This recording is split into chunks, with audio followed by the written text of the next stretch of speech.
Oke, Bismillahirrahmanirrahim. Bu Dian, mohon maaf Dian. Sementara kameranya buka dulu pas kenalan Bu Dian. Kemudian di sini ada muridnya itu Mbak Wulan. Ya, sekedap, matur nuwun, sekedap, sekedap. Oke, nanti bisa ketemu sama mantan mahasiswinya itu Mbak Zahra Wulan Yulistia.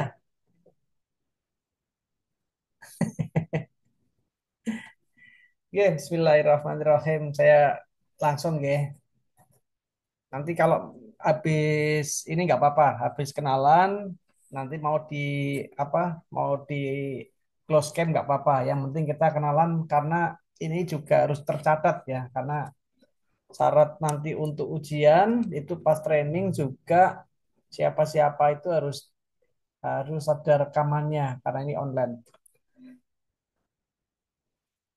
Tuh, masih saya hilang lagi. Masih saya hilang lagi kameranya masih saya. Ya, jangan dimatikan dulu. Sebelum selesai, sebelum kita tutup, jangan matikan dulu. Bismillahirrahmanirrahim. Assalamualaikum warahmatullahi wabarakatuh.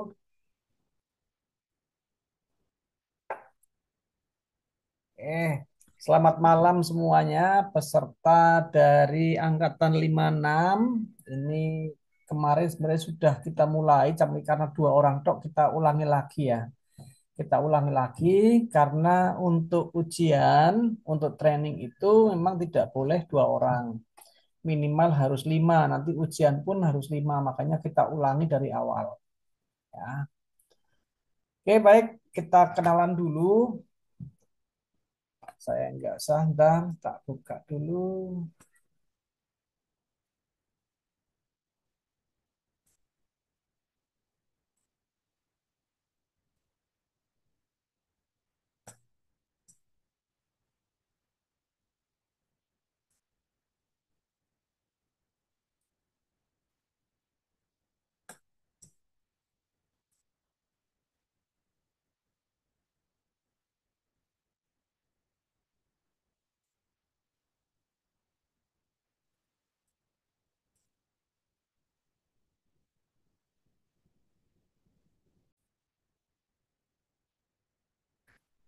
Oke, sekarang kita mulai dari cowok dulu aja. Nanti cewek penutup aja. Cewek sebagai penutup. Yang pertama, Budian dulu. Monggo Budian, memperkenalkan diri Budian. Ini mumpung ada muridnya Budian, ada mahasiswinya itu. Sapa Sahra. Ya, itu.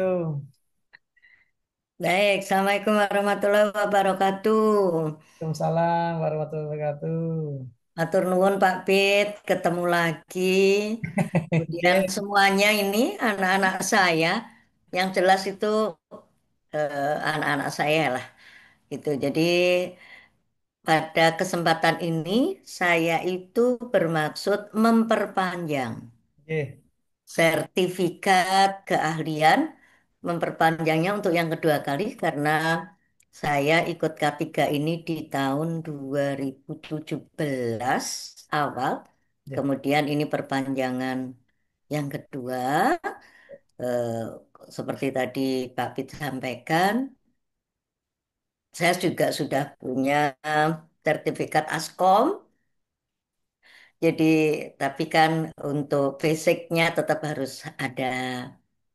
Kalau Serkomnya ya ada beberapa. Kemudian saat ini saya masih bekerja. Alhamdulillah, Pak Pit. Oke, Saya ada perpanjangan waktu. Jadi purnanya masih agak lama sehingga perlu perpanjangan Serkom. Seperti itu saja, saya bekerja di Fakultas Biologi Unsud. Terima kasih. Assalamualaikum warahmatullahi wabarakatuh.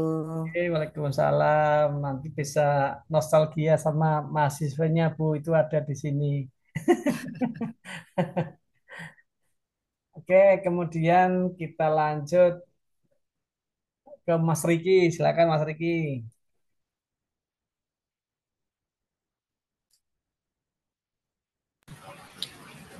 Halo, perkenalkan nama saya Riki.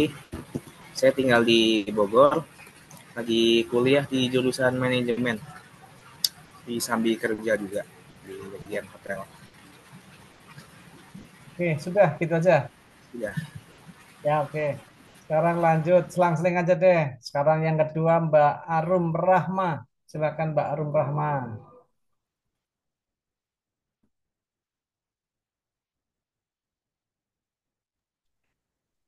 Perkenalkan, nama saya Arum Rahma, bisa dipanggil Arum. Saya sekarang lagi bekerja di BRI. Saya asli dari Purwokerto, Hmm, kerja di Cilacap.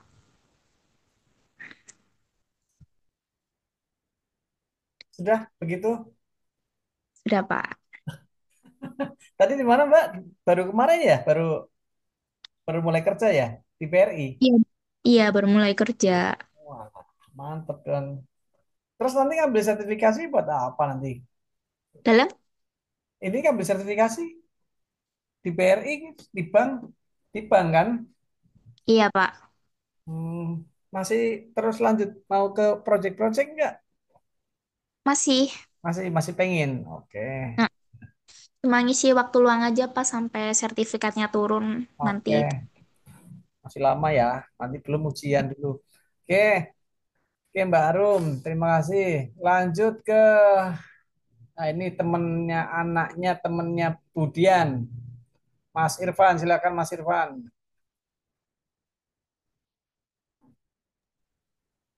Ya, perkenalkan, saya Irfan Nugroho dari Teknik Elektro Fakultas Unsud Jenderal Sudirman. Pernah kerja di rumah sakit, Oh, sakit. sekarang lagi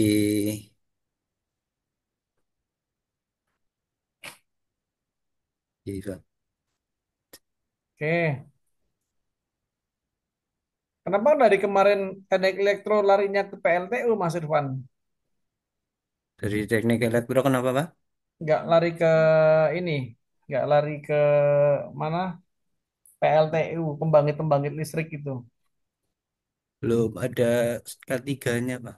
Oh ya, Sertifikat. nah kan, ini teman-teman biar tahu bahwa memang ketiga itu yang paling wajib ya untuk penambahan-penambahan. Budian ini putranya putranya Bu Sunu Budian. Ya oke, sekarang lanjut lagi ke cewek lagi sekarang. Sekarang Mbak Azahra, silakan Mbak Azahra. Ya, selamat malam Pak Peter, Budian, semuanya. Perkenalkan, nama saya Zara Wulan Yulistia, biasa dipanggil Rara. Saya dari Pemalang. Saya lulusan Universitas Jenderal Sudirman, Fakultas Biologi. Saat ini bekerja sebagai staf admin di salah satu perusahaan swasta di Pemalang. Eh, Udah berapa lama sih kerjanya Mbak Rara? mau 1 tahun, Pak? Setahun. Oh iya. Itu sama Budian pernah jadi muridnya Budian? Pernah diajar Budian nggak Mbak Rara? Pernah, pernah. Pernah. Pernah. Pernah diajar Budian. Budian galak nggak Mbak Rara? Enggak. Oh Enggak. enggak. Kalau Bu Lestari galak nggak Bu Lestari? Tegas Oh kalau enggak.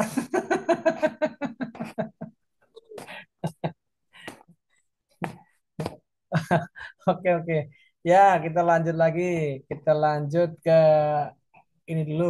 Mas Isa, silakan Mas Isa. Memperkenalkan diri Mas Isa. Mas Isa silakan. Baik, Assalamualaikum warahmatullahi wabarakatuh. Ya, Waalaikumsalam. Selamat malam. Perkenalkan nama saya Is Aditya. Saya asal Pemalang dan saya sekarang lagi di rumah. Pendidikan terakhir apa? Oke, Pak. Pendidikan terakhir saya SMK lulusan jurusan otomotif, Pak. Terus sempat kuliah? Iya, tapi lagi break Sempat kuliah ngambilnya apa kemarin? teknik sipil, Pak. Teknik sipil. Harusnya harusnya masih saya ini udah lulus, harusnya tahun ini udah lulus kemarin ya. Masih saya ini buat Iya, teman-teman semua, ini masih saya kemarin sempat ngambil sertifikasi alat berat yaitu forklift. Forklift. Oke, sekarang ya. kita lanjut Terima lagi. kasih, Pak. Ya, sekarang kita lanjut lagi Mbak Swasti. Ya, Assalamualaikum warahmatullahi wabarakatuh. Selamat malam Waalaikumsalam. semuanya. Ya, nama saya Swasti Sekar Asmarani, biasa dipanggil Swasti. Saya dari Purwokerto. Saya S1-nya di Unsud juga, Pak. Oh, jurusannya apa? Jurusan Fisika Murni. Fisika Murni. Ya, tapi kebetulan saya lagi ngambil sekolah S2. Di mana? Jurusan Ilmu Lingkungan di Universitas Terbuka. Ngambil ilmu lingkungan di mana? Di Universitas Terbuka, Pak. Oh, kenapa nggak diuji lagi, Mbak? Nanti ketemu saya. Kan kemarin masih harus menyesuaikan waktu kerja, jadi ngambil yang ini dan sekarang di tesis, Pak. Jadi sekarang Ya, nanti kalau kuliah lagi kan ketemu sama Budian, Bu Lestari, dan lain-lain. Ya, kalau di fisika saya belum pernah sih diundang sama dosen untuk ngisi kuliah umum di Fisika Murni, belum pernah. Ini nanti juga tanggal 20 Agustus saya juga diundang lagi nih sama Fikes, tapi kalau Fikes langganan sama saya, langganan tiap setahun 2 kali itu pasti saya diundang kalau Fikes. Unsur. Nggak tahu nih, biologi cuma sekali. Kalau yang 2 kali itu kemarin 2 kali saya diundang itu kemarin sama ilmu kelautan perikanan lah itu saya diundang 2 kali. Ya, hampir rata Mbak, hampir rata. Tapi yang paling banyak undang saya itu Fakultas Kedokteran. Dulu di era tahun 2010 sampai 2014 itu saya sering setahun bisa 2 kali diundang dan sampai piagam apa ya piagam untuk dosen tamu itu ada total ada 6 itu dari kedokteran paling banyak itu. Terima kasih semuanya. Ya, sekarang kerja di mana Mbak? Sekarang lagi ngambil karir break, Pak, karena mau fokus tesis dulu. Tinggal sebentar lagi soalnya. Di mana? Lagi karir break, Pak. Menyelesaikan tesis soalnya. Oh, kemarin kuliah kerja di mana kemarin? Kemarin terakhir di Jakarta Barat sebagai data analis. Di perusahaan apa itu? Di e-commerce. Oh, e-commerce. Iya. Oke. Terima kasih. Ya, terima kasih Mbak Swasti. Sekarang Mas Rizky Ramadan.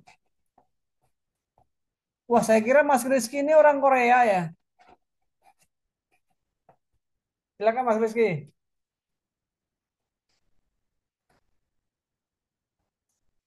Mas Rizky silakan memperkenalkan diri. Ya, di unmute dulu, di unmute. Suaranya dihidupkan dulu. Oke. Ya, Nah, silakan baik Mas Pak. Rizky. Baik, Assalamualaikum warahmatullahi wabarakatuh. Waalaikumsalam. Selamat malam semuanya. Nama saya Rizky Ramadan, biasa dipanggil Rizky. Umur saya 22 tahun. Untuk sekarang kesibukan saya bekerja di menjadi staf admin di Samilaris Swalayan Cilacap. Di Saya mana Mas? berasal dari Cilacap, asli Cilacap. Di mana? Perusahaan apa? Di Samilaris Swalayan Cilacap, Pak. Oh, Swalayan. Oke. Oke. Ini masuk malam berarti Mas ya? Satu Swalayan. Masuk malam Ya, ini? ini masuk malam. Ya, makanya ini saya bikin ini kan banyak yang kerja nih, makanya kemarin ada yang usul. Kalau bisa pas sudah mulai agak senggang, kalau pagi nanti ya Mbak Rara ya. Ini salah satu permintaan Mbak Rara. Mbak Rara juga kan sibuk banget. Saya kan sering nemenin tuh kalau Mbak Rara kerja itu sering nemenin. Ya, makanya Mbak Rara pesen kemarin titip. Tolong kalau bisa pas jamnya udah agak slow Pak. Oke, berarti tak bikinnya malam aja, malam satu hari satu materi biar enggak kasihan nanti teman-teman yang kerja ini nanti malah fokus ke sini terus ya. Jadi biar sama-sama bisa enak semua. Gitu ya Mas Rizky ya. Iya Pak. Baik. Mas Rizky di Cilacap sering lihat teman-teman PLTU, Pertamina, Solsim, SBI ya Mas Rizky ya. Terus jadi Sering motivasi, Pak, teman saya juga banyak.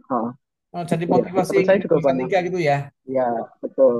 Ya, karena lihat gajinya ya Mas ya.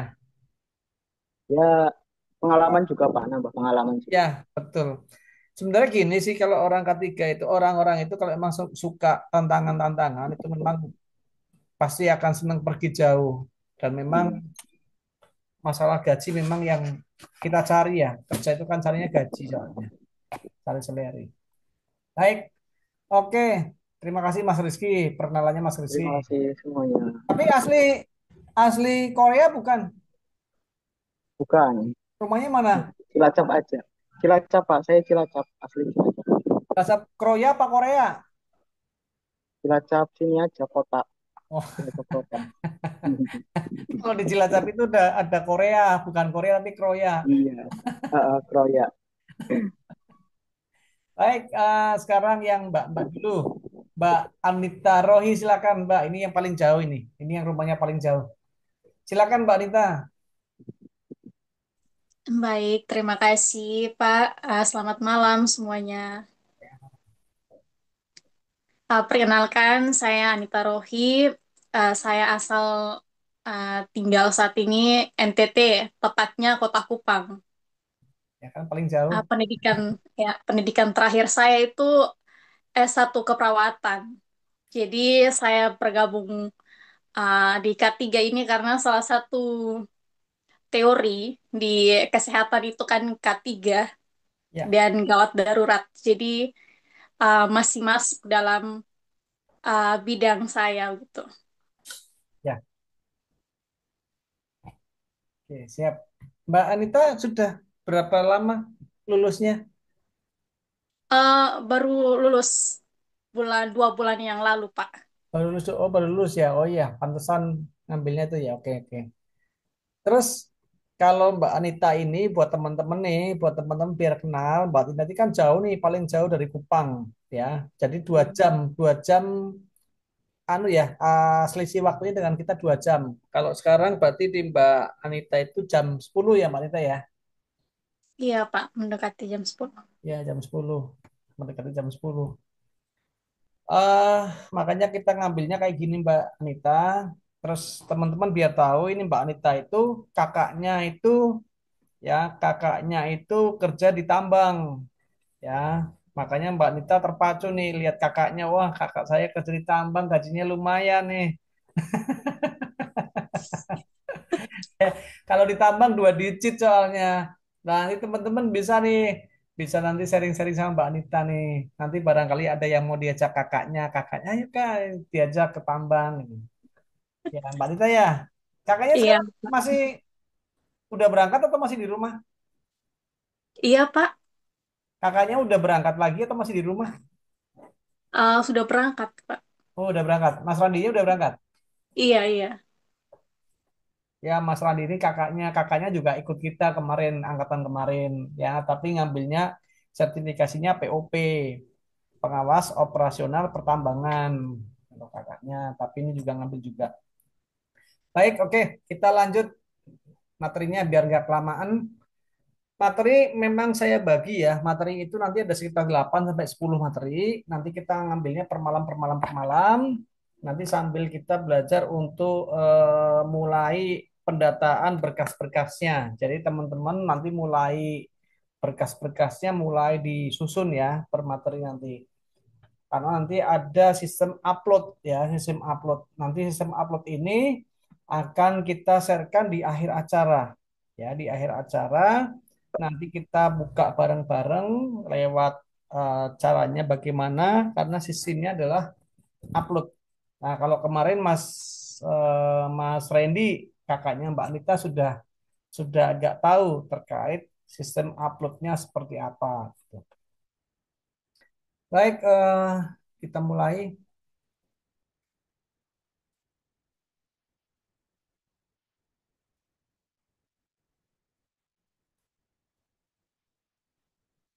Ya, kalau teman-teman pengen apa close cam juga nggak apa-apa. Ini karena kita sudah ini ya. sudah apa namanya? Sudah perkenalan. Langsung ke materi aja yang pertama.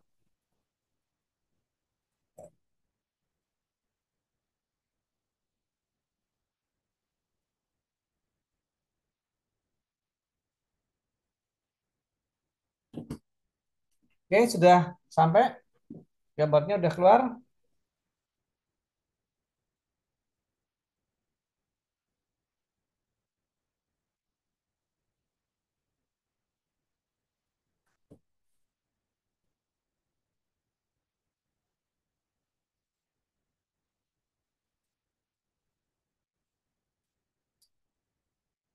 Oke, materi yang pertama adalah terkait dengan dasar hukum dan penerapan K3.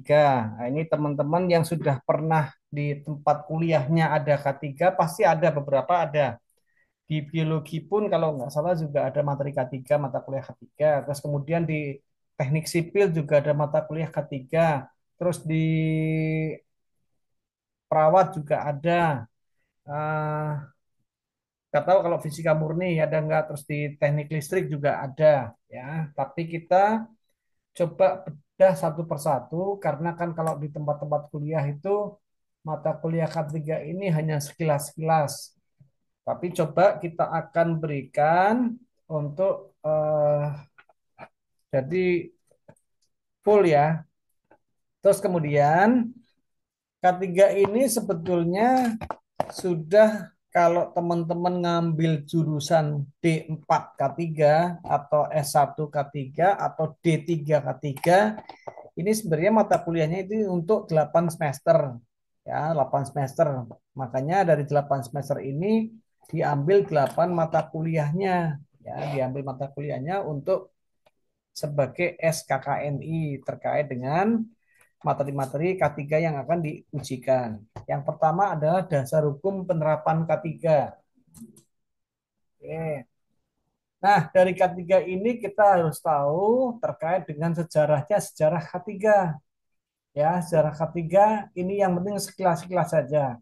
Dulu zaman prasejarah digunakan kapak dan tombak yang mudah untuk digunakan. Kemudian lanjut ke, nah kalau ini nggak usah kita bahas ya, karena ini nggak penting-penting juga. Oke, yang paling penting ini adalah ini. Kapan sih K3 itu dimulai? K3 itu dimulai sejak zaman era revolusi industri. Era revolusi industri. Yang pertama pada saat penggunaan mesin untuk menggantikan tenaga manusia. Nah, dulu pada era revolusi industri, makanya K3 ini muncul karena adanya mesin-mesin baru, mesin yang besar. Nah, mesin yang besar itu akan membawa yang namanya bahaya, punya faktor bahaya. Maka muncullah ide-ide, dasar-dasar pemikiran orang-orang dulu yang memang orang-orang jenius ya. Dulu sampai orang mikir K3 itu udah orang jenius berarti. Mikir bagaimana caranya dengan tumbuhnya alat-alat yang kompleks, tumbuhnya alat-alat mesin yang besar, bagaimana caranya biar mesin-mesin ini tidak mencelakai orang. Nah, kenapa kok mencelakai orang? Tentunya ini juga didasarkan oleh pasti dengan pengalaman. Ada munculnya mesin uap, ada munculnya mesin mobil dulu. Nah, itu menimbulkan banyak kecelakaan-kecelakaan pada manusia. Terus kemudian mengenalkan metode baru dalam pengolahan bahan baku. Ya, dulu contoh di era revolusi industri munculnya mesin pengolah obat, ya mesin obat-obatan di Cina. Nah, Cina ini kan terkenal dengan obat-obatan ya tradisional. Dulu orang dengan menumbuk, ya. Jadi jamu ditumbuk, obat ditumbuk, ya, dengan alat kayu maupun lesung kayu ataupun lesung batu. Tapi lama-lama begitu muncul era revolusi industri, maka muncullah alat-alat yang bagaimana uh, akhirnya menjadikan beberapa bahaya pada karena kita racikan obat, kita terhirup obat, kan juga bahaya juga ya. Orang nggak sakit tapi menghirup obat-obatan. Pada saat mesin giling, adanya uap-uap panas, yang terpapar ke badan, ke wajah, ke kulit, tentunya akan membuat bahaya-bahaya yang ada. Makanya ini ada pengenalan metode baru. Oh, ternyata metode baru menggunakan alat mesin itu bahayanya ini seperti ini. Kemudian adanya pengorganisasian pekerjaan dalam cakupan yang lebih besar. Dalam cakupan yang lebih besar ini tentunya pasti ada job-job deskripsinya masing-masing. Oh, nanti dalam satu industri ini nanti yang tadinya hanya bersifat manajemen apa ya, tukang sayur, bubur. Kalau bubur itu kan tukang bubur itu kan dari bikin sendiri, ngelayanin sendiri, ngasihkan sendiri ke pelanggan, nerima uang sendiri. Nah, dengan adanya alat dan mesin yang besar-besar, ya kemudian berkembangnya dari pabrik kecil skala ombak menjadi skala pabrik, tentunya pasti akan banyak orang. Nah, banyak orang ini nggak mungkin sendirian, pasti harus dibentuk.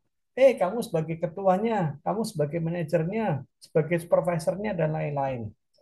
Nah, maka dengan berbagai macam orang dalam satu organisasi pekerjaan yang dalam cakupan yang besar, tentunya pasti akan membutuhkan namanya manajemen.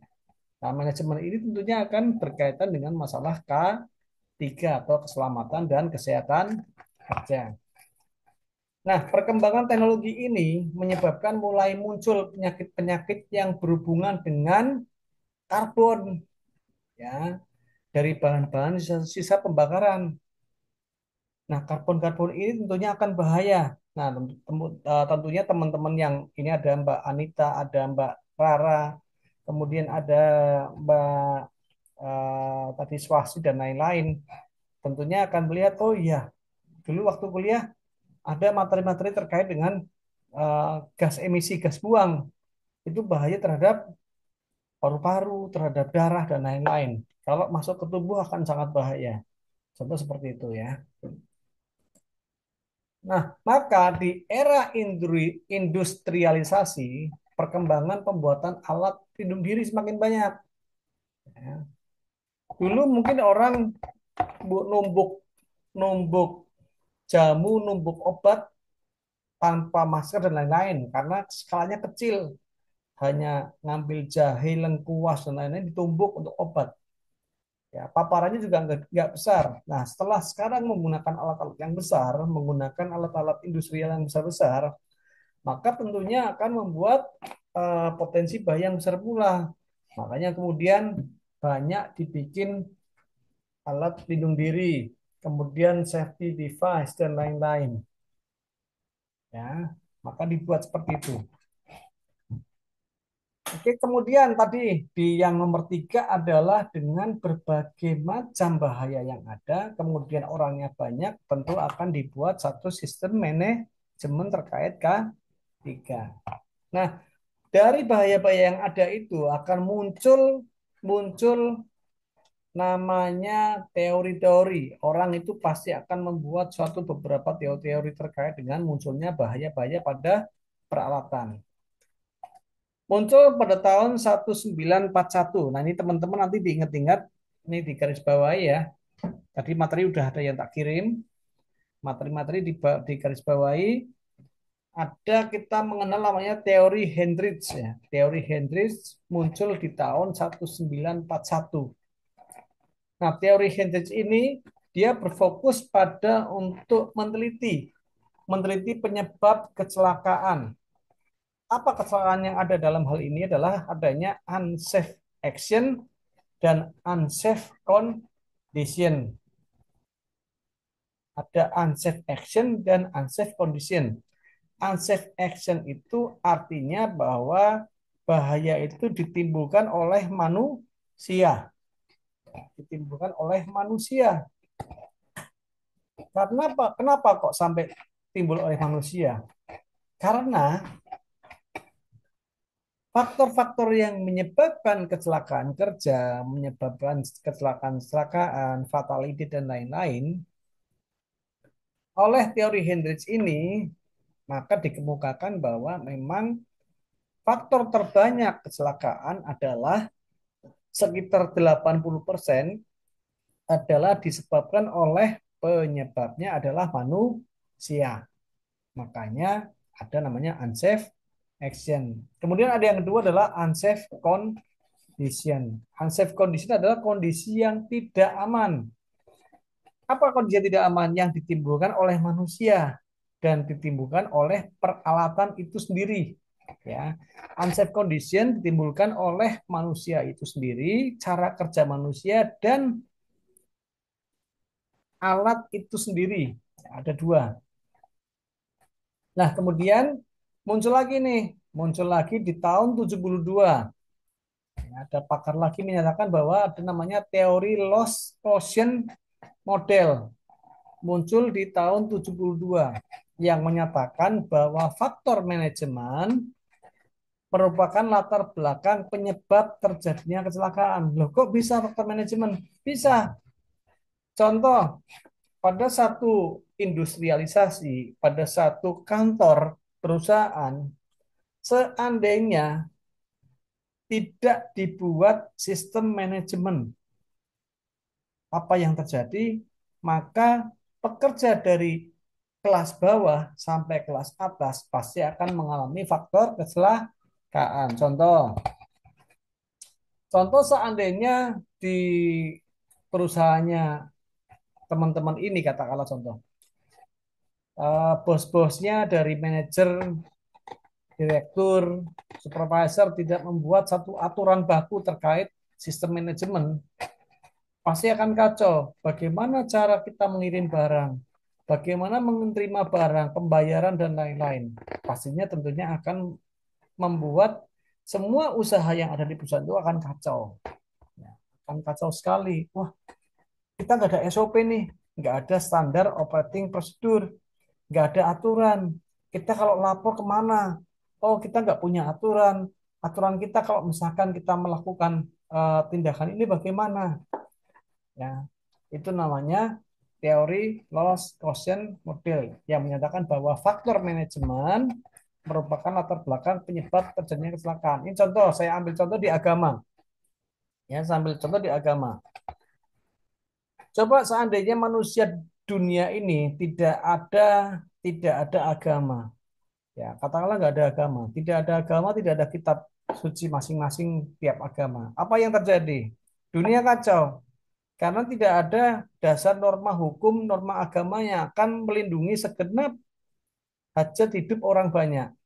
Orang saling bunuh, orang saling bertikai, orang berkelahi, dan lain-lain. Nah, makanya agama pun itu adalah salah satu contoh bahwa itulah eh, manajemen juga, ya, faktor manajemen. Nah, sekarang kita lihat aja dengan adanya agama dan kitab suci aja, dunia ini masih banyak perang, masih ada penindasan, masih ada kesewenang-wenangan. Ini aja masih ada. Coba kalau nggak ada sama sekali, bagaimana rasanya? Tambah kacau. Nah, contoh seperti itu ya. Kemudian yang ketiga adalah pasca tragedi Bhopal ya tahun 1984. Ya, maka berkembang lagi konsep keterpaduan, ini tuh terpadu. Ya, terpadu antara sistem manajemen K3, ya, sistem manajemennya, tapi berorientasi pada koordinasi dan efisiensi penggunaan sumber daya. Nah, contohnya seperti ini. Kalau tadi sistem manajemen itu hanya aturan-aturan, tapi ini aturan ini dikombinasikan. Kenapa kok dikomunikasikan? Jadi bukan melulu pada masalah faktor-faktor keselamatan, tapi dikombinasikan dengan bagaimana walaupun dengan adanya K3, walaupun K3 ada perlindungan terhadap orang, maka dengan pasca tragedi Bhopal ini berkembang mindset bahwa K3 ini bukan hanya pada orang, tapi pada produksi, pada alat, pada aset dan lain-lain. Nah, ya. Jadi tiga faktor ini teman-teman saya harap sudah langsung paham. Oke, kita belajar K3 itu sebenarnya gampang sekali. Gampangnya apa? Karena K3 itu adalah pola pikir dan perilaku jadi satu. Andai kan kita sudah punya pola pikir terkait dengan keselamatan, maka perilaku kita pasti akan selamat. Tapi sayangnya, memang sayang disayang, Indonesia ini habitnya masih belum terkait dengan pola pikir dan perilaku. Contoh apa? Jangan samakan dengan Jepang. Kalau Jepang itu dari anak lahir sampai orang meninggal, itu pola pikirnya, pola pikir dan perilakunya sudah safety.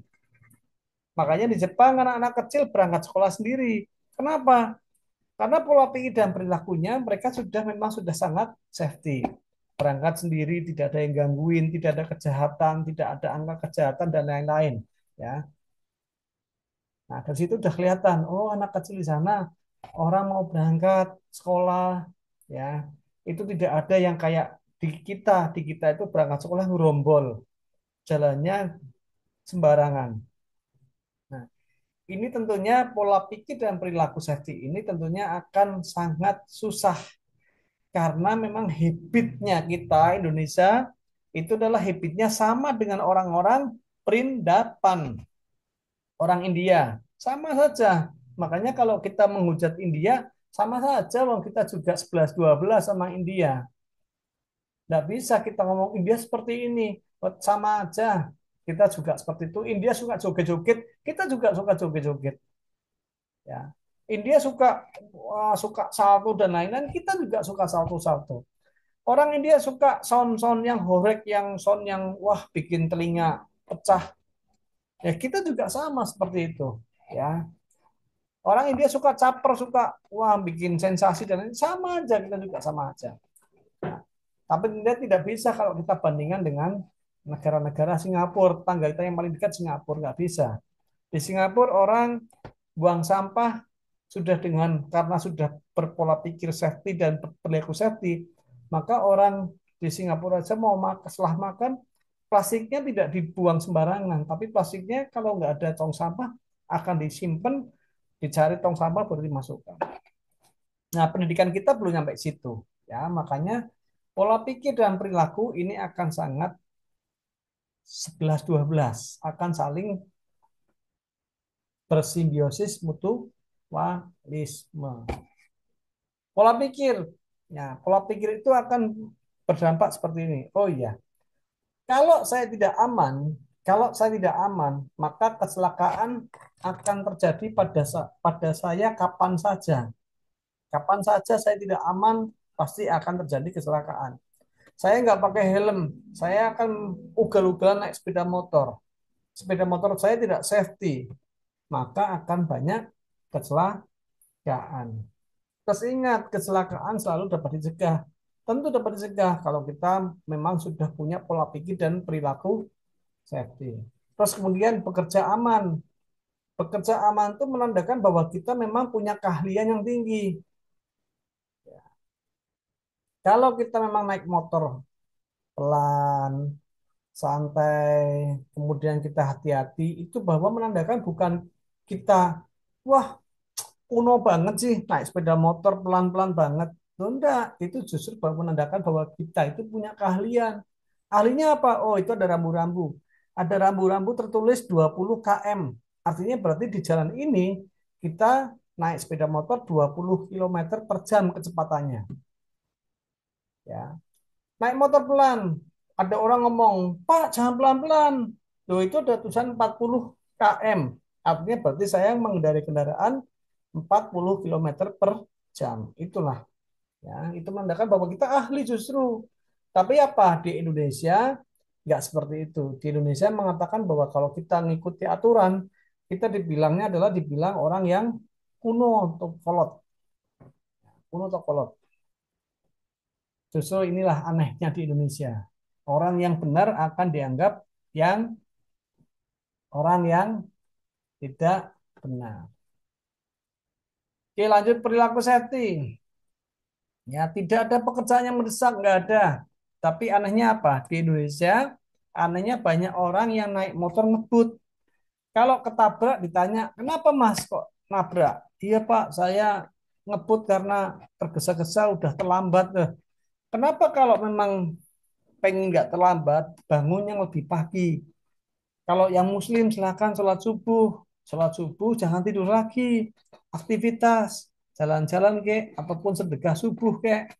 Ya, habis itu persiapan berangkat. Saya dulu waktu kerja di Jakarta itu kos-kosan saya itu jaraknya dari kantor ke kos itu 9 kilo. Tapi ditempuh oleh bis Transjakarta ditempuh 2,5 jam, bayangkan. Maka saya kantor itu masuk sekitar jam setengah 8 itu harus fingerprint. Setengah 8 harus fingerprint. Nah, maka saya harus berangkat jam berapa ini? Berarti saya berangkat itu jam 5 sudah berada di pool untuk Transjakarta. Di terminal Transjakarta. Karena apa? Perjalanan antara 2 sampai 2,5 jam. Kalau sampai terlambat bagaimana? Wah, terlambat ya celaka, kita kena tegur kan seperti itu. Ya, tidak ada yang tergesa-gesa.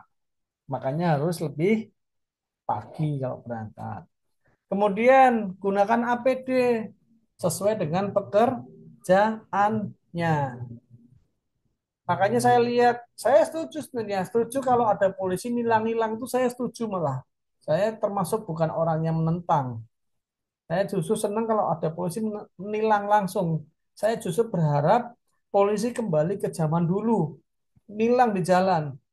Ada orang naik motor nggak helm, pepet tilang. Saya lebih setuju di zaman dulu malah. Zaman sekarang itu akhirnya apa? Banyak kecelakaan. Kenapa? Karena zaman sekarang sudah nggak ada tilang. Ya, zaman sekarang sudah nggak ada tilang. Zaman sekarang orang-orangnya sudah, waduh, naik motor sembarangan, nggak pakai helm, ya, jalan bertiga, naik motor. Polisinya sekarang hanya bisa melihat. Ya, bukannya saya pro pro dengan itu enggak. Saya pro-nya dengan pro keselamatan. Akhirnya dengan seperti ini polisi nggak ada tilang, akhirnya nggak ada keselamatan. Itu yang saya pikirkan hanya itu. Nah, kemudian dasar hukum penerapan K3 ini teman-teman harus hafal, hafal di luar kepala ini. Karena ini biasanya nanti akan muncul pertanyaan. Muncul pertanyaan, apa sih dasar hukum K3 di tempat kerja? Yang pertama adalah Undang-Undang Nomor 1 Tahun 70 tentang K3. Ya. Nanti ada pertanyaan, Undang-Undang Nomor 1 Tahun 70 tentang K3 itu apa sih? Yang pertama adalah ada tempat usaha. Ya, ada tempat usaha. Kemudian yang kedua adalah adanya tenaga kerja. Yang ketiga adanya bahaya. Nah, mungkin teman-teman di sini semua menganggap bahwa yang namanya kerja itu di pabrik. Wah, kerja kan di pabrik, Pak. Di rumah bukan kerja, kata siapa? Nah, ini juga lagi kerja nih. Kita juga lagi kerja. Saya lagi kerja ini. Berarti ini adalah tempat kerja. Kalau menurut pada Undang-Undang Nomor 1 Tahun 70, ya, kalau menurut pada Undang-Undang Nomor 1 Tahun 70, ini juga kerja. Coba, ada tempat kerja ya. Ada tempat kerja di mana ada pekerjaan suatu usaha. Nah, ini pekerjaan. Saya ada pekerjaan mengajar dan teman-teman ada pekerjaan belajar. Jadi ada kegiatan belajar dan mengajar, ada KBM. Berarti ada pekerjaan nih. Adanya tenaga kerja ada. Ada saya selaku yang ngajar, ada teman-teman selaku yang belajar. Jadi ada orangnya. Ada bahaya nggak? Ada bahaya. Bahayanya apa? Ngantuk. Nah, apalagi kalau kuliah model online seperti ini, materi model kayak gini pasti ngantuk bahayanya. Satu ngantuk. Kedua ada bahaya lagi apa? Tidak fokus. Ada bahaya lagi apa? Koneksi jaringannya tidak stabil. Ada bahaya lagi apa? Matanya pedas. Ada bahaya lagi apa? Penerangan cahaya kurang memadai dan lain-lain. Maka ini juga termasuk adalah penerapan K3. Oke, lanjut. Dasar hukum yang kedua adalah Peraturan Menteri Tenaga Kerja nomor 5. Ya, nomor 5 tahun 96 . tentang sistem manajemen K3, bahwa setiap perusahaan yang mempekerjakan 100 orang atau lebih, mempekerjakan 100 orang atau lebih. Nah, dalam hal ini sekolahan SD, SMP, SMA, kuliah. Berarti perusahaan bukan mempekerjakan. Iya, termasuk. Jadi lembaga pendidikan pun termasuk lembaga yang harusnya wajib melakukan tentang sistem manajemen K3. Ya, karena jumlahnya adalah lebih dari 100 orang. Nah, inilah ada lagi bahasanya. Dan atau walaupun sedikit, ya, dan atau walaupun sedikit, walaupun 5 orang, 10 orang, 15 orang, tapi mengandung potensi bahaya yang ditimbulkan oleh karakteristik proses atau bahan produksi. Contoh, walaupun usahanya 5 orang, tapi usahanya adalah di bidang ketenaga listrikan, misalkan. Ada faktor kesetrum, kebakar, jatuh, dan lain-lain. Nah, itu potensi bahaya tinggi. Walaupun 5 orang, misalkan Mas Irfan nih, membuka usaha PT terkait dengan instalasi perumahan, listrik rumah.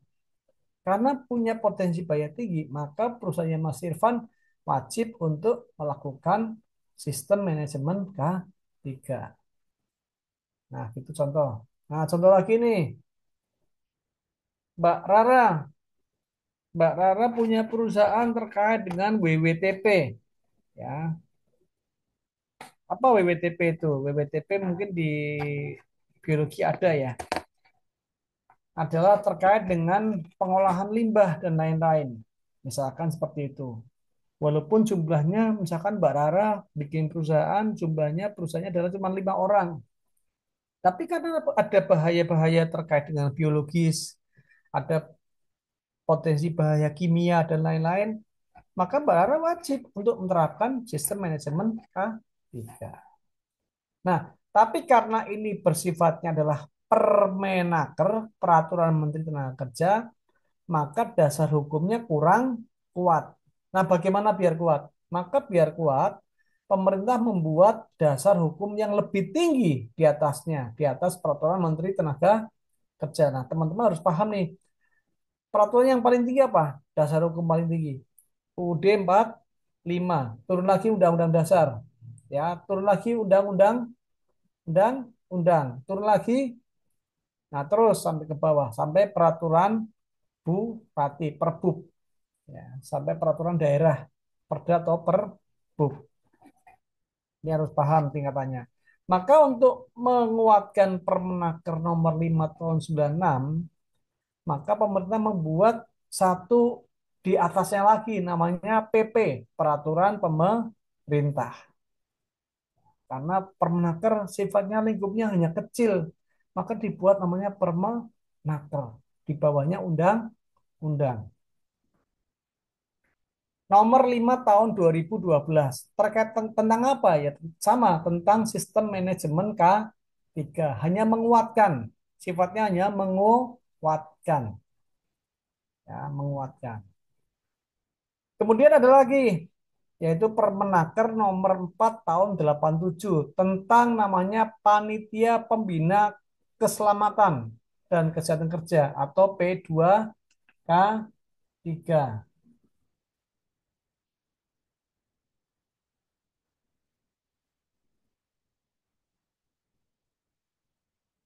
Terkait dengan P2K3.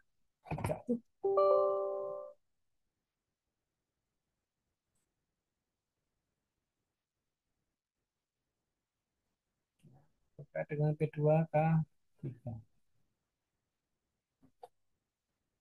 Oke, apa itu? Sama, ini juga hanya sekedar untuk menjelaskan isi dari SMK3. Apa isi SMK3? Adanya adalah terkait dengan panitia pembina K3, yaitu tempat di mana ada pengusaha atau pengurus yang mempekerjakan seseorang. Ada 100 orang bahaya, tapi ada juga yang kecil tapi punya risiko yang besar. Contoh seperti itu. Oke, pengertian ketiga. Ini secara keilmuan ya. Secara keilmuan adalah semua ilmu dan penerapannya. Jadi memang ketiga itu adalah ilmu terapan. Ketiga adalah ilmu terapan. Ilmu terapan untuk mencegah terjadinya kecelakaan kerja, penyakit akibat kerja, kebakaran, peledakan, pencemaran lingkungan, dan lain-lain. Jadi secara keilmuan adalah bahwa ketiga adalah ilmu ilmu dan penerapannya ataupun ilmu terapan untuk mencegah terjadinya kecelakaan kerja dan penyakit akibat kerja. Oke, kapan sih kapan K3 ini diberlakukan? K3 diberlakukan semenjak Undang-Undang Nomor 1 Tahun 70 pada tanggal ditetapkan. Kapan ditetapkan? Tanggal 12 Januari tahun 70. Saya belum lahir. Ya, saya juga belum lahir ini. Ya, ditetapkan tanggal 12 Januari tahun 70. Maka tanggal dan bulan tersebut dijadikan hari K3 nasional. Ya, dijadikan bulan K3 nasional. Makanya kalau tanggal 12 Januari, wah, tiap perusahaan-perusahaan yang K3-nya maju pasti mengadakan kegiatan-kegiatan terkait dengan K3. Ada lomba lari, lomba makan, dan lain-lain pokoknya. Oke, kemudian lambang K3. Arti makna. Nah ini. Tanda palang. Tanda palang itu ya cross ini ya. Tanda palang cross. Nah ini ada yang mengatakan, oh itu palang merah. Bukan. Ya, sama bentuknya cross. Tapi kalau merah PNI ya. Itu palang merah. Palang merah walaupun Indonesia. Tapi pokoknya palang cross merah itu hanya palang merah. Itu lembaga bantuan kemanusiaan terkait dengan pertolongan pertama. Kalau ini adalah tanda palangnya adalah maksudnya adalah bebas, artinya adalah bebas dari kecelakaan kerja dan penyakit akibat kerja. Bebas dari PAK dan KAK. KAK, kecelakaan akibat kerja. PAK, penyakit akibat kerja. Kemudian arti dan makna roda gigi, ya, bekerja dengan segar jasmani dan rohani. Arti makna warna putih, putih itu di sekelilingnya dan di tengah itu ada warna putih, bersih dan suci. Kemudian arti makna warna hijau, sehat, selamat dan sejahtera. Terus ada bentuk gerigi, arti makna 11 gerigi roda adalah 11 bab dalam Undang-Undang Nomor 1 Tahun 70. Ini harus paham banget ya, teman-teman ini. Nah, ini ada piramida. Ini piramida yang bikin para ahli ya. Kita tinggal ikuti aja karena memang kalau kita analisa ini betul sekali. Karena gini contoh, coba teman-teman semua coba fokus ke tempat di mana tempatnya kalian berada semua, ya. Tempat kotanya masing-masing, coba diperhatikan tempat yang paling sering ada orang kecelakaan sampai meninggal. Coba dibayangkan. Yuk, pikiran teman-teman semua ke tempat kota kalian semua, di mana kota kalian semua pasti ada satu jalan yang sering merenggut jiwa manusia, yang sering banyak orang meninggal. Nah, disitulah para ahli mulai menganalisa, yaitu pada setiap terjadi satu kecelakaan fatal yang menyebabkan kematian, maka di area situ pasti ada 10 kecelakaan ringan sebelumnya. Ada tabrakan tapi nggak mati, ya. Contoh ada nguling tapi nggak mati, ada lepas dari mobil, lepas dari jauh jalan tapi nggak mati, hanya kecelakaan ringan, patah tulang dan lain-lain, stroke, apa namanya, gagal otak dan lain-lain. Ya, contoh seperti itu. Oh iya, berarti daerah situ sering ada kecelakaan, tabrakan dan lain-lain, tapi nggak mati. Yang mati sekali. Nah, ini mati sekali Berarti di situ ada 10 kecelakaan-kecelakaan di situ yang besar, ya. Tapi tidak menimbulkan kematian, sering. Nah, kalau sudah ada 10, maka di dalamnya 10 itu ada 30 insiden. Ya tabrakan juga, tapi tabrakan paling rusak ringan misalkan. Paling misalkan bahu, tulang patah patah kecil, kulit lecet, terkelupas dan lain-lain. Nah, tapi di dalamnya lagi ada 600 hampir celaka, kepleset lah, hampir tabrakan lah, ya, ngepot dan lain-lain. Coba nanti dibayangkan seperti itu di kotanya masing-masing. Nah, maka penyebab kecelakaan kerja itu kita harus bisa melihat dari A sampai Z. Ada namanya penyebab dasar, ada penyebab tidak langsung, ada penyebab langsung, ada kecelakaan kerja, dan ada kerugian. Ini A sampai Z-nya penyebab kecelakaan kerja. Yang pertama kita bahas adalah penyebab dasar. Ya, kurang prosedur, kurang aturan. Orang naik motor ugal-ugalan. Orang naik motor nggak pakai helm. Orang naik motor, wah posisi ngantuk dan lain-lain. Ya, kurang patuh. Ya, ini kurang patuh. Ini Indonesia banget. Ya, kurang sadar. Ya, Indonesia banget. Kurangnya sarana. Indonesia banget. Kurangnya prosedur aturan. Indonesia banget. Jadi kita Indonesia itu sudah terima apa adanya. Memang inilah Indonesia. Sistem pendidikan kita itu belum kayak Jepang. Suruh kayak sana, nggak bisa. Ya, ini contoh-contoh negara feodal itu ya kayak gini. Ya, contoh negara yang di negara yang memang dikendalikan oligarki ya seperti ini. Pendidikan dikesampingkan. Kalau kitanya pintar, nanti wah pemerintah kita oligarki tidak bisa mengendalikan kita. Penyebab tidak langsung. Yang pertama adalah faktor pekerjaan. Supir sukanya ngebut, ya ngebut. Kemudian faktor pribadi, marah, mangkel, wah dan lain-lain. Kemudian penyebab langsung, ya tindakan tidak aman dan kondisi tidak aman, unsafe action dan unsafe condition. Kecelakaan kerja, kontak dengan bahaya, gagal fungsi, remnya blong, mesinnya tidak bagus, ya. Kemudian mesinnya mogok di jalan. Nah, kerugian jelas, manusia cedera, keracunan, cacat, kematian, mesin rusak, material bahan tercemar dan lain-lain. Lingkungan tercemar dan bencana alam.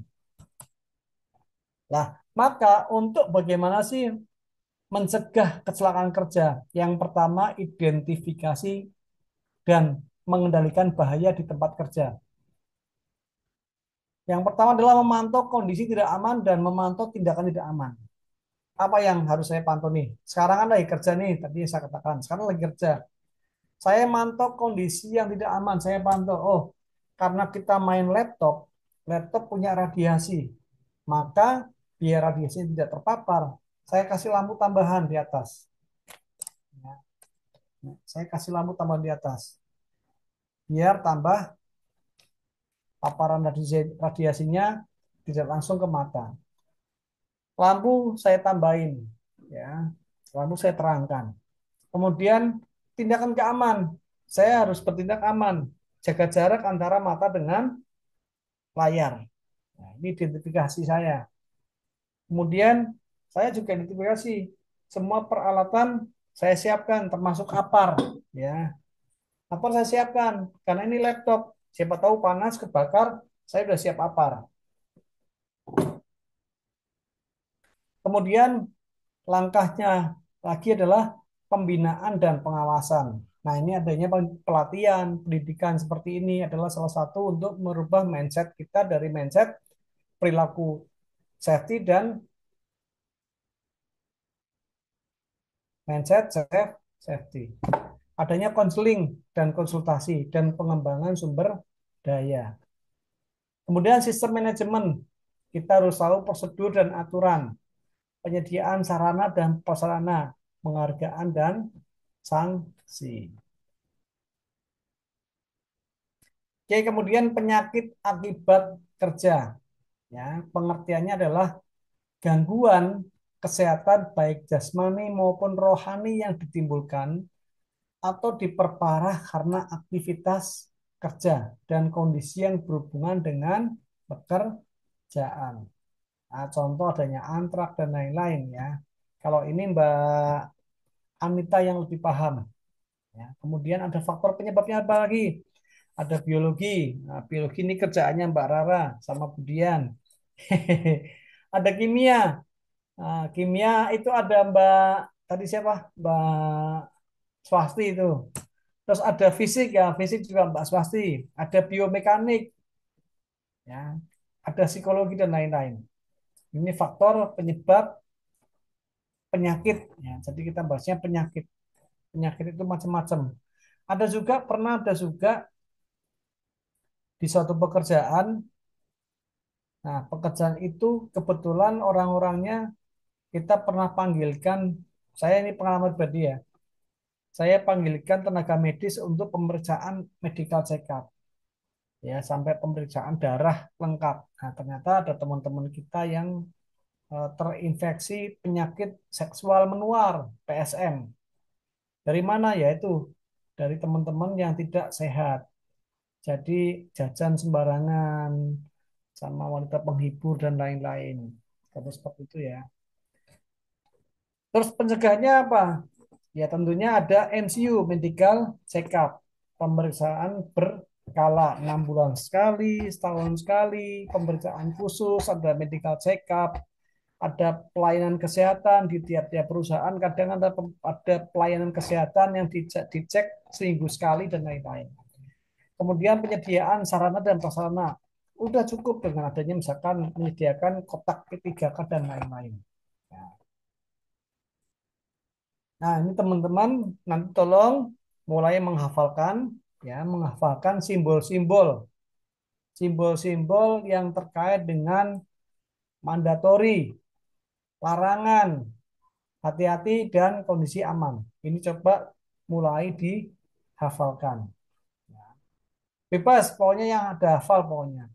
Kalau warna merah itu artinya larangan, warna biru artinya berarti itu adalah barang-barang yang memang harus digunakan, mandatori. Ada kuning, artinya bahwa kita harus hati-hati di area yang ada warna kuning. Ada hijau, oh berarti kita di tempat yang warna hijau sudah aman. Ya, nanti diingat-ingat. Ini jenis rambu-rambu. Oke lah, tadi ada logo, logo di K3 ada gerigi jumlahnya 11. Nah, ini teman-teman ngapal ke jumlah 11. 11 itu apa sih? Yang pertama adalah tentang bab, tentang istilah-istilah. Bab 2 ada ruang lingkup. Bab 3 syarat keselamatan kerja. Bab 4 pengawasan, bab 5 pembinaan, bab 6 P2 K3 panitia pembantu K3, bab 7 kecelakaan, bab 8 kewajiban dan hak tenaga kerja, bab 9 kewajiban memasuki area kerja, bab 10 kewajiban pengurus, artinya kewajiban dari direktur, komisaris, manajer dan lain-lain. Ya, ini ada kewajibannya harus dipenuhi juga. Terus kemudian yang 11 adalah ketentuan penutup. Nah, tadi syarat keselamatan kerja sudah saya bahas, adanya mencegah, mengurangi kecelakaan, mencegah, ya, kemudian menyelamatkan diri dan lain-lain. Ini sudah kita bahas tadi. Ya, kemudian syarat ketiga, mencegah keselamatan, bahaya kebakaran, bahaya kebakaran, ada tanggap darurat, ada P3K, pertolongan pertama gawat darurat, ada alat pelindung diri, keselamatan lingkungan, ada penyakit akibat kerja, cuaca kerja, dan lain-lain. Ya, maka Undang-Undang Nomor 1 Tahun 70 intinya tujuan secara umum agar tenaga kerja dalam keadaan sehat dan selamat. Sehingga produktivitas meningkat. Nah ini gabungan antara tadi teori Hendrich, kemudian teori Swiss dan tragedi Popal. Ini dicampur jadi satu. Maka kalau dicampur jadi satu, dikombinasikan adalah agar tenaga kerja dalam keadaan sehat dan selamat sehingga dapat ditingkatkan produktivitasnya dan kesejahteraannya. Nah, agar orang yang berada di tempat kerja terjamin keselamatan dan kesehatan. Kemudian agar setiap sumber produksi yang ada dapat dipakai dan digunakan secara aman dan efisien. Nah, tujuannya seperti apa? Bagaimana biar terlaksana? Adanya kampanye, pasang slogan, pasang banner, diputar lewat video, diputar lewat TV, dan lain-lain. Pemasyarakatan, pembudayaan. Nah, ini juga belum bisa. Di Indonesia paling baru bisa adalah kampanye. Memasyarakatkan juga belum bisa karena habit kita habit yang tidak selamat. Budaya kita juga bukan budaya yang selamat. Maka yang kita harapkan adalah adanya kesadaran dan kedisiplinan. Makanya sadar dan disiplin adalah faktor yang harus dipaksa. Ya, karena negara kita penduduknya adalah terbiasa dipaksa. Ya, dari zaman penjajahan kita adalah terbiasa yang dipaksa. Nah, kewajibannya apa ini? Kewajiban memberikan keterangan yang benar bila bila ada sesuatu hal yang terkait dengan kecelakaan kerja dan penyakit akibat kerja. Pakai APD, memenuhi, mentaati syarat keselamatan, meminta pada pengurus agar dilaksanakan semua syarat K3 yang diwajibkan. Ya. Tadi unsurnya apa tadi? 3 unsur terkait dengan K3, adanya tempat kerja. Ini tempat kerja, kita lagi KBM, kegiatan belajar dan mengajar. Adanya tenaga kerja, adanya pengajar, dan adanya yang sedang belajar. Ada bahaya, ya ini ada bahaya di sini.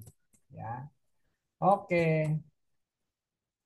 Materi kali ini sudah selesai. Materi pertama selesai. Materi pertama selesai, ini kalau di tempatnya Mbak Anita sudah jam 11. Oke, silakan teman-teman kalau ada yang mau bertanya, saya persilakan. Kalau materi kali ini masih gampang, ya masih gampang. Karena ini materi hanya mata kuliah. Kayak kalau mata kuliah dasar umum ya MKDU masih gampang.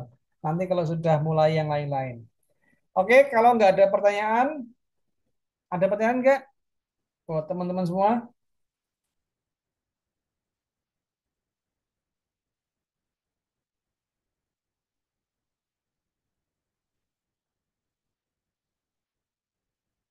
Mas Afdal, Mbak Swasti, Mbak Anita, Mas Rizky, Mas Irfan, Mbak Rara, Mas Riki. Kalau Budian nggak usah tanya lah, Budian udah jagonya. Nggak, Pak, kadang-kadang lupa juga. Gih, Bu, Reg- memang Oke, regulasi terbarunya apa, Pak?